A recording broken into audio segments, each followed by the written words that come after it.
Baik, bismillahirrahmanirrahim. Assalamualaikum warahmatullahi wabarakatuh. Nama saya Tengku Muhammad Arif bin Tuan Azhar. Nombor metrik di 1831-0813. Baik, dalam kumpulan ini saya akan membentangkan tentang pengenalan dan juga aplikasi satu. Baik, jadi pengenalan, definisi kaunseling Islam. Okey. Aziz 1993 mendefinisikan kaunseling Islam sebagai satu proses seorang kaunselor menolong individu atau individu-individu secara memberi bimbingan dan nasihat bagi membuat pilihan atau keputusan sendiri untuk mencapai satu matlamat. Keputusan atau pemilihan klien hendaklah berdasarkan kepada ajaran Al-Quran, hadis, sunnah dan ijma' ulama'. Manusia yang lemah boleh membuat keputusan atau pilihan sendiri secara sedar dan terbuka, tetapi tidak terkeluar daripada keredaan Allah. Kesimpulannya, kaunseling Islam ialah satu proses pengajaran dan pembelajaran untuk menolong individu atau kumpulan individu yang menghadapi masalah psikologi bagi membuat keputusan dan membimbing kehidupannya bagi menghadapi kebahagiaan dan akhirat berpandukan syariat Islam. Baik, aplikasi satu, pemikiran rasional. Pemikiran dianggap sebagai penyuluh diri ke arah mengenal pencipta dan ciptaannya. Ia merupakan pemusatan segala tumpuan perhatian kepada sesuatu dengan penghitung setiap liku dan mengambil kira segala tindak tanduk yang mungkin baginya. Berfikir dan mengingat-ingat akan sesuatu perkara yang menambahkan ilmu, pengetahuan dan kecintaan terhadapnya. Hati akan berubah, begitu juga anggota badan. Oleh itu, pemikiran adalah pokok atau kunci kepada segala kebajikan. Okey, dalam aplikasi yang pertama ini, kita boleh menerapkan berbagai jenis teori untuk menghasilkan pemikiran yang rasional untuk klien. Okay, sebagai contoh, mengaitkan teori pemusatan insan, yang mana dalam teori ini manusia boleh dipercayai mempunyai kebolehan untuk memahami diri dan menyesuaikan diri. Okay, manusia juga boleh dilihat sebagai rasional dan mempunyai keupayaan untuk menentukan nasib dan berkembang sendiri. Konsep pendiri adalah lebih fleksibel, terima apa yang berlaku dan berpijak di atas bumi yang nyata. Okay. Pendekatan humanistik melihat manusia dimotivasi ke arah positif, mempunyai potensi ke arah kemuncakkan diri. Sekian, terima kasih. Bismillahirrahmanirrahim. Assalamualaikum warahmatullahi wabarakatuh. Nama saya Muhammad Lokman Hakim Abdul Rahman. Nombor metrik di 18310781. Seterusnya ialah perkara yang kedua, cara aplikasi kedua. Cara aplikasi kedua ialah menghindari maksiat ataupun perkara haram. Sebagai seorang kaunselor beragama Islam, apabila kita menghadapi dengan klien juga seorang Islamah, kita boleh gunakan cara untuk menyelesaikan masalah dia, bukan untuk menyelesaikan masalah dia, memberi dia saranan untuk hilangkan masalah dia. Seperti cara menghindari perkara haram, maksiat semuanya. Contoh yang ada ni boleh macam meninggalkan judi. Meninggalkan judi ni dia kata macam ibarat wang, duit-duit sumber kita guna pakai untuk perkara seharian. Contohnya macam klien ni bermasalah dalam berbisnes berniaga akhirnya. Cuba diingat balik kot dia makan duit haram ke, rasuah ke, apa-apa lah. Sebagai kaunselor kita kena jelaskan apa tu wang haram. Kot kadang klien kita tak tahu pun kan yang tu dia dapat wang haram, dia macam tak sedar kot, dia tak pernah tahu pun kan benda tu sumber haram. Sebagai kaunselor Islam kita kena bagi tahu. Yang kedua contoh yang saya bagi adalah meninggalkan perkara yang dapat memudaratkan diri. Contoh kat sini macam biasa kalau orang bermasalah, kalau orang stres kan, lagi-lagi yang datang jumpa kaunselor ni kan, kita kalau kaunselor kita kena nasihatkan dia supaya kalau dia stres-stres apa semua, dia tak boleh lah untuk ambil benda yang tak baik, macam minum arak, ambil dadah apa semua tu. Benda tu akan memberikan kesan yang lebih teruk lah, walaupun dia rasa macam wah dia tenang kejap kan, dia kejap tu je lah dia tenang, lepas tu berterusan lah dia sakit kepala apa semua bagai kan, masalah dia makin kusut. Daripada situ kaunselor boleh sarankan dia untuk supaya mendekatkan diri kepada agama. Macam bila dia stres kan, dia berasa bermasalah, dia kena banyak-banyakkan istighfar, supaya hati dia tenang, hati dia suci. Lepas tu seterusnya, sebab kita dah hindarkan daripada perkara yang kotor, perkara maksiat ni, kita takkanlah hindar saja kan, takkanlah tak mendekatkan diri langsung dengan perkara-perkara yang baik. Suruh kita saran dia mula untuk kembali kepada agama lah, orang kata. Mula untuk baca Quran, selawat, solat paling penting. Jaga diri dengan agama, jaga diri dengan Tuhan. Okey, itu je lah. Terima kasih. Bismillahirrahmanirrahim. Assalamualaikum warahmatullahi wabarakatuh. Nama saya Muhammad Nur Ashraf bin Zainal Bahri di 183-11451. Okey, baik. Bagaimanakah kaunseling Islam dapat diaplikasikan dalam kaunseling? Okey, pada pendapat saya, kita boleh menggunakan dari segi akhlak dan tingkah laku. Okey, kenapa? Kita lihat pada slide yang telah dinyatakan, yang telah ditulis. Kita lihat dulu apa itu akhlak. Okey, akhlak mempunyai kedudukan yang tertinggi dalam kehidupan manusia. Okey, ini bermakna akhlak ini suatu yang dipandang tinggi, suatu yang dipandang orang kata selalu dipandang, yang selalu disebut, selalu dinilai dalam kehidupan manusia ini.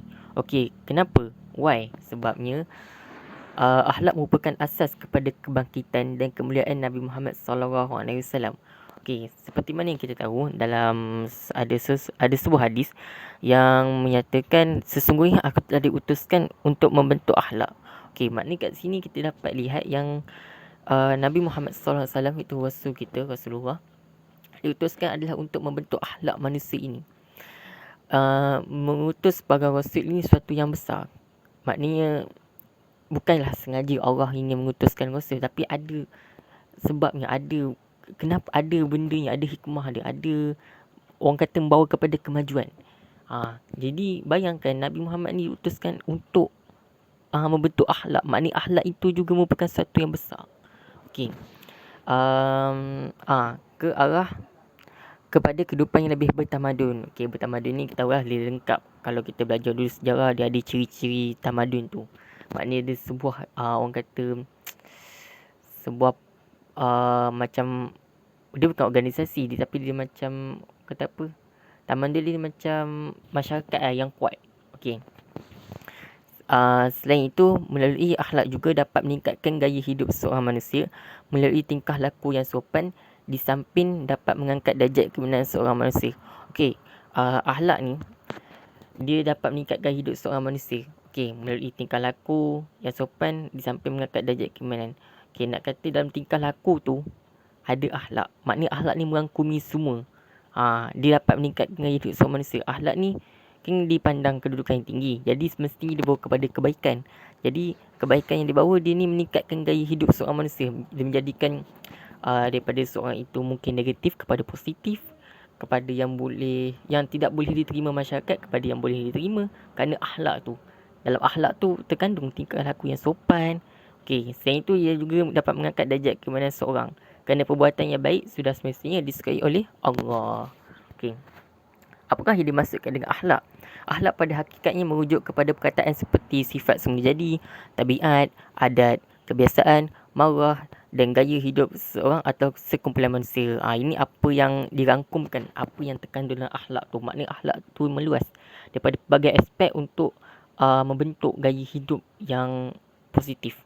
Okey, kita tengok pula apa itu tingkah laku. Kalau kita nampak tadi, tingkah laku telah disebut dalam akhlak.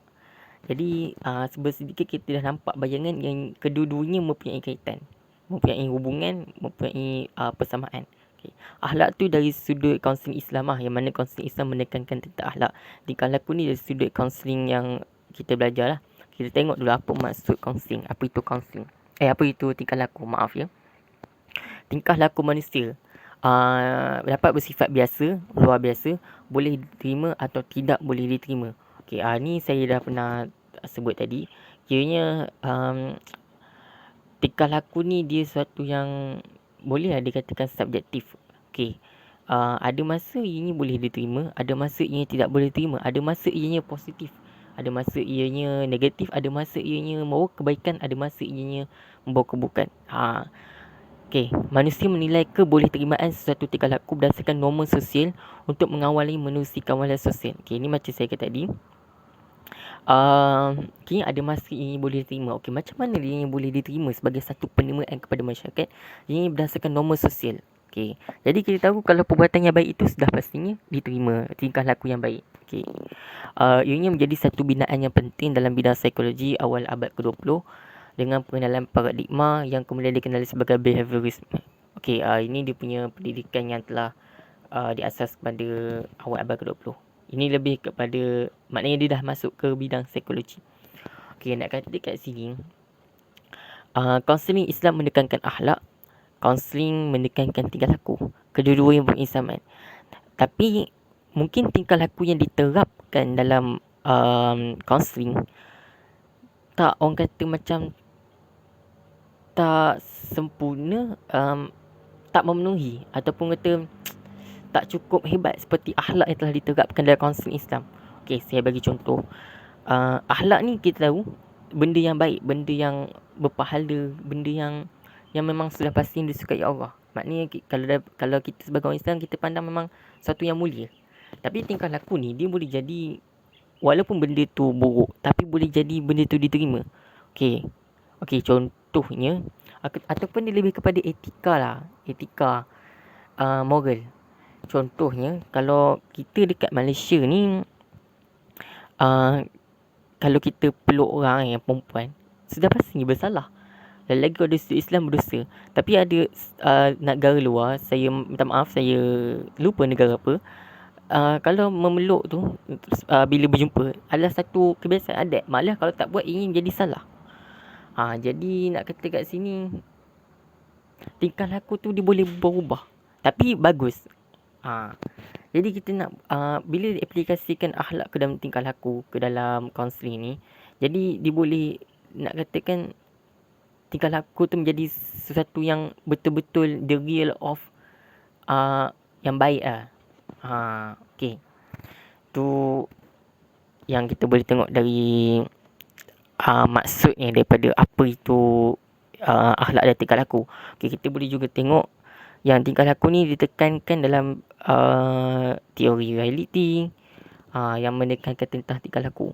Selain itu, teori REBT dan juga semestinya tingkah laku lah, teori tingkah laku. Maknanya betapa penting yang tingkah laku ni yang membawa kepada perubahan, membawa kepada arah kemajuan dalam kaunseling, dalam kehidupan manusia ini. Jadi bila kita terapkan akhlak tu, kata betapa lagi meluas lah, lagi hebat lah, lagi baik lah untuk kita mempositifkan manusia itu. Okey.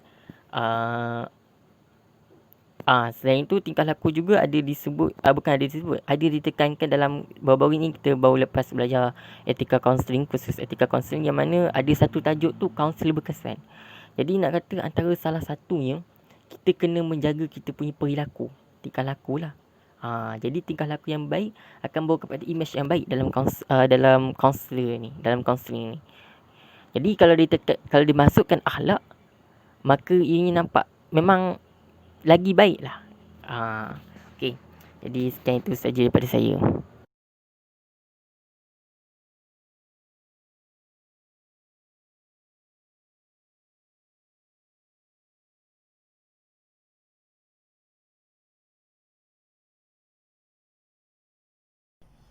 Assalamualaikum warahmatullahi wabarakatuh.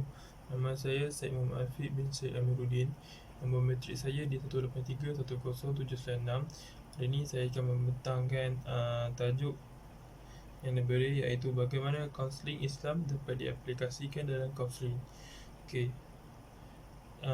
Bahagian saya iaitu cara aplikasi yang ketiga. Okey. Yang pertama adalah hubungan. Hubungan adalah kesinambungan interaksi antara dua orang atau lebih yang memudahkan proses pengenalan antara satu sama lain. Hubungan ini terjadi dalam setiap proses hubungan setiap manusia yang dapat dibezakan menjadi hubungan dengan teman sebaya, orang tua, keluarga dan lingkungan sosial. Secara garis besarnya, hubungan terbagi menjadi hubungan positif dan negatif.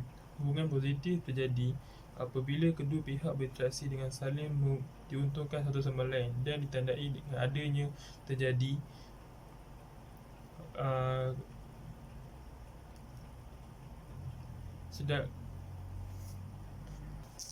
dengan adanya timbal balik yang serasi. Okey, hubungan negatif pula adalah satu pihak merasa sangat menguntungkan dan pihak lain merasa dirugikan. Dan hal ini tidak ada keselarasan timbal balik antara pihak yang berinteraksi. Okey, hubungan rapat menentukan tingkat kedekatan dan kenyamanan antara pihak yang berinteraksi. Semakin dekat pihak-pihak tersebut, hubungan tersebut akan dibawa kepada tingkatan yang lebih tinggi. Okey, yang saya boleh kaitkan dalam petikan ini adalah hubungan ini adalah amat penting dalam sesuatu perkara yang dia boleh dikaitkan dengan kaunseling Islam, iaitu sesuatu hubungan yang kita memulakan antara kaunselor dan klien mestilah bermula daripada hubungan, iaitu hubungan antara kaunselor dan klien, hubungan yang baik. Ini dapat menggerakkan daya tarikan antara kaunselor dan klien yang boleh membuatkan klien berasa ingin melakukan sesi dan berasa selamat dengan berasa lega, selesa dengan seseorang kaunselor yang telah beliau letakkanlah. Ini dapat menunjukkan hubungan ini amat penting dalam sesuatu sesi kerana ia adalah satu kejayaan sesi jika perkara ini dilakukan dengan baik.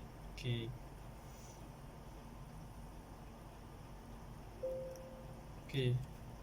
Aplikasi yang kedua iaitu tanggungjawab. Okey. Tanggungjawab kewajipan yang dipikul oleh seseorang. Segala yang wajib ditanggung oleh sebab itu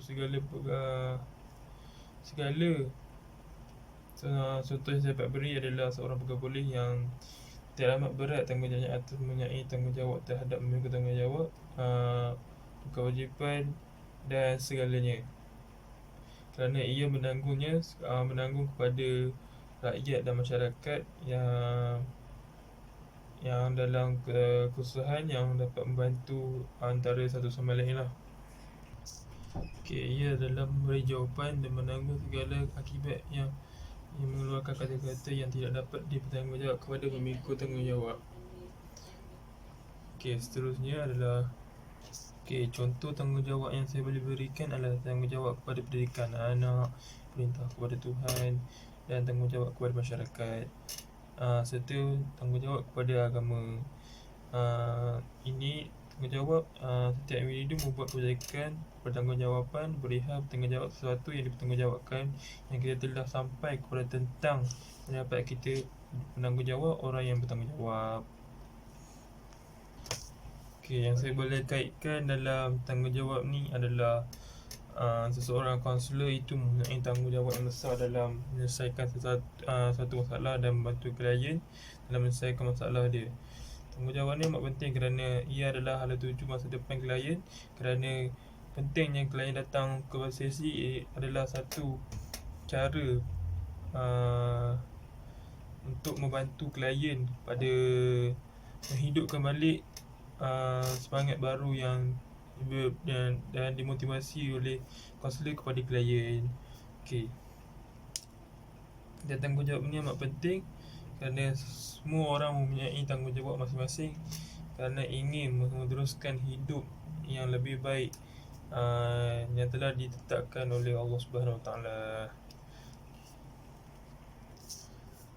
Okey, bagi penutup atau pengurusan yang segala keseluruhan tajuk yang diberi kepada kami. Okey, kaunseling merupakan salah satu metodologi yang sesuai untuk para naik gunakan dalam menyampaikan dakwah Islamiah kepada masyarakat. Hal ini kerana individu menerima musibah dan masalah lebih cenderung untuk didekati dan mudah menerima pendapat dan pandangan dari orang lain sebagai wadah untuk menyelesaikan masalah mereka. Okey, maka gunalah apa sahaja pendekatan dan ruang yang ada untuk mendekati masyarakat. Maka dalam perbincangan ini kita boleh melihat peranan pendekatan dan teori dalam amalan Islam. Konsep utama daripada beberapa pendekatan konsep yang kebiasaan diamalkan diberi tumpuan dan dibicarakan dengan kesesuaian konsep yang terdapat dalam Islam. Okey, terdapat banyak persamaran uraian konsep yang digunakan dalam pendekatan sebarang Islam ni. Seorang kaunselor seharusnya menganggap diri sebagai pengamal saintis, iaitu sentiasa sedar bahawa kita perlu memahami ilmu kaunseling bukan sahaja dari sudut amalan tetapi juga dari sudut ilmiah. Ini tidak pula bermakna seorang kaunselor itu harusnya bersetuju dengan semua huraian konsep yang diperbincangkan. Mungkin terdapat teori dan pendekatan yang kurang sesuai, oleh itu seorang kaunselor harus bijak membuat penyesuaian.